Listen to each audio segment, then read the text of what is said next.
மாணவர்கள் அனைவருக்கும் வணக்கம். இந்த வீடியோல பார்த்தீங்கன்னா 10th ஸ்டாண்டர்ட் சயின்ஸோட ஒரு பப்ளிக் கொஸ்டின் பேப்பர் தான் பார்க்க போறோம். இந்த கொஸ்டின் பேப்பர் வந்து ப்ரீவியஸ் இயர் கேட்ட ஒரு கொஸ்டின் பேப்பர் தான். இப்போ ரீசெண்டான இருக்கிற எக்ஸாம்ஸ்லாம் பார்த்தீங்கன்னா ப்ரீவியஸ் இயர்ல கேட்ட கொஸ்டின்ஸ்ல இருந்து நிறைய கேட்டிருக்காங்க. சில இம்பார்ட்டன்ட் கொஸ்டின்ஸ்ல இருந்தும் ரிப்பீட்டடா கேட்ட கொஸ்டின்ஸ் வந்து கேட்டிருக்காங்க. அந்த வகையில இந்த கொஸ்டின் பேப்பர்ல இருந்தும் கொஸ்டின்ஸ் கேட்கறதுக்கு வாய்ப்புகள் இருக்கு. ஸோ இந்த கொஸ்டின் பேப்பரோட லிங்கை வந்து இந்த கொஸ்டின் பேப்பரோட பிடிஎஃப் வந்து நான் டிஸ்கிரிப்ஷனில் லிங்காக கொடுத்துருக்குறேன். நீங்கள் கிளிக் பண்ணி டவுன்லோட் பண்ணிக்கோங்க. இந்த கொஸ்டின் பேப்பரோட சூஸ் மட்டும் நான் ஆன்சர்ஸ் மார்க் பண்ணுறேன். மற்றது வந்து புக்கை பார்த்து நீங்கள் படிச்சுக்கோங்க. ஸோ ஒரு கொஸ்டின் பேப்பர் அனலைஸ் பண்ணும்போது தான் அந்த கொஸ்டின்ஸில் வந்து எப்படி கேட்குறாங்க, ஒவ்வொரு நம்பர்ஸ்லையுமே வந்து அதாவது நம்பர் வைஸாக எந்த சாப்டர்ஸ்லேருந்து வருது, ஃபிசிக்ஸ்லேருந்து எத்தனை கேட்டிருக்காங்க, கெமிஸ்ட்ரிலேருந்து எத்தனை கேட்டிருக்காங்க, பயாலஜிலேருந்து எத்தனை கேட்டிருக்காங்க அப்படின்றது நமக்கு தெரியும்.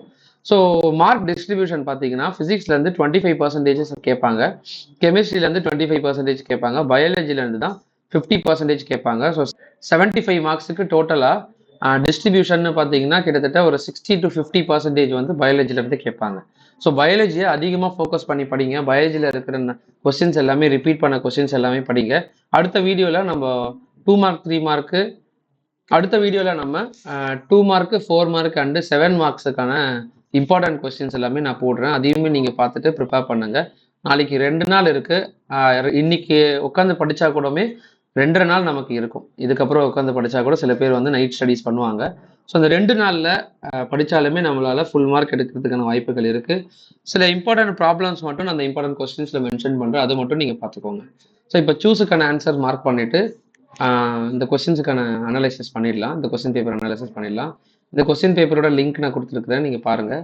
வேறு ஏதாவது தகவல் இருந்தால் நீங்கள் கமெண்ட்டில் தெரியப்படுத்துங்க. அண்டு நம்ம சேனல் இப்போ தான் நீங்கள் புதுசாக வந்திருக்கீங்கன்னா நம்ம சேனலை ஃபாலோ பண்ணுங்கள். இந்த வீடியோ பிடிச்சிருந்துச்சுன்னா உங்கள் நண்பர்களுக்கு தெரியப்படுத்துங்க, ஷேர் பண்ணுங்கள்.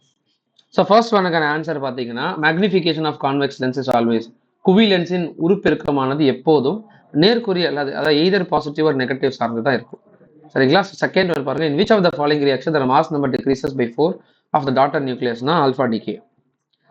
நீரின் gram the molecular mass of a water molecule அப்படின்றது 18. ஸோ அதாவது ஆக்சிஜன் H2O அப்படின்றது H வந்து 1, ஸோ இன்ட்டு 2, ஆக்சிஜன் வந்து 1 இன்ட்டு 1 அதாவது 16. அப்போது 216 அப்படின்றது 18 கிராம்ஸ். ஸோ ஒரு அளவு இல்லை H2ஓட அளவு எவ்வளோனா 1 gram molecular mass 18 gram. Fourth one பார்த்தீங்கன்னா which of the following is a universal solvent. சர்வ கரைப்பான் அப்படின்றது வாட்டர் தான். The IUPAC, the secondary suffix used in IUPAC nomenclature of aldehyde. Aldehyde அப்படின்னா AL,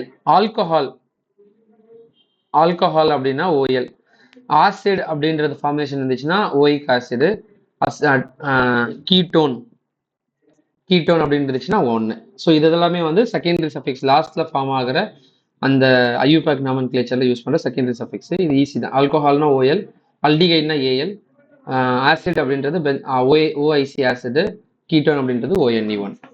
6th ஒன் பார்த்தீங்கன்னா the heart of amphibians possesses dash chambers அப்படின்னா 6 chambers.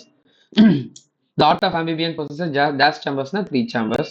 7th one பார்த்தீங்கன்னா Krebs cycle takes place in mitochondrial matrix. இதெல்லாமே repeat பண்ண கேட்ட questions தான். So 1 marks பார்த்தீங்கன்னா நீங்கள் புக் பேக் 1 மார்க்ஸ் ஃபுல்லாகவே படிக்கணும். எண்ட் டு எண்ட் படிக்கணும். ஃபர்ஸ்ட் லெசன்லேருந்து 22 லெசன் வரைக்குமே ஃபுல்லாக படிக்கணும். ஸோ அப்படி படிக்கும்போது தான் உங்களுக்கு மொத்த மார்க்ஸுமே எடுக்க முடியும் 1 மார்க்ஸ்லேருந்து. 8th ஒன் பார்த்தீங்கன்னா bipolar neurons and found in retina of eye. 9th one பார்த்தீங்கன்னா syngamy results in the formation of zygote. 10th one பாருங்க, the sarcoma, carcinoma, polydipsia, polyphagia அப்படின்றது எக்ஸசிவ் ஹங்கர். ஸோ எது வந்து 4த்துல ஃபர்ஸ்ட் ஒன் வருதுன்னு பாருங்க, excessive hunger. So இதுதான் வந்து 4th one first one வருது. அப்போ ஏ தான் ஆன்சர். 11th ஒன் பார்த்தீங்கன்னா 9:3:3:1 ratios due to independent assortment. இதுவுமே புக் பேக் தான். 12th ஒன் பார்த்தீங்கன்னா the term ethnobotany was coined by JW Harshberger. So இந்த 1 மார்க்ஸுமே பார்த்தீங்கன்னா புக் பேக்ல தான் கேட்டிருக்காங்க. 2 மார்க்ஸ் புக் இன் சைட்லேருந்துலாம் கேட்கல, புக் பேக் தான் டைரெக்டாக கேட்டிருக்காங்க. நீங்கள் புக் பேக் எழுதினாலே உங்களால் 99% வந்து ஸ்கோர் பண்ண முடியும்.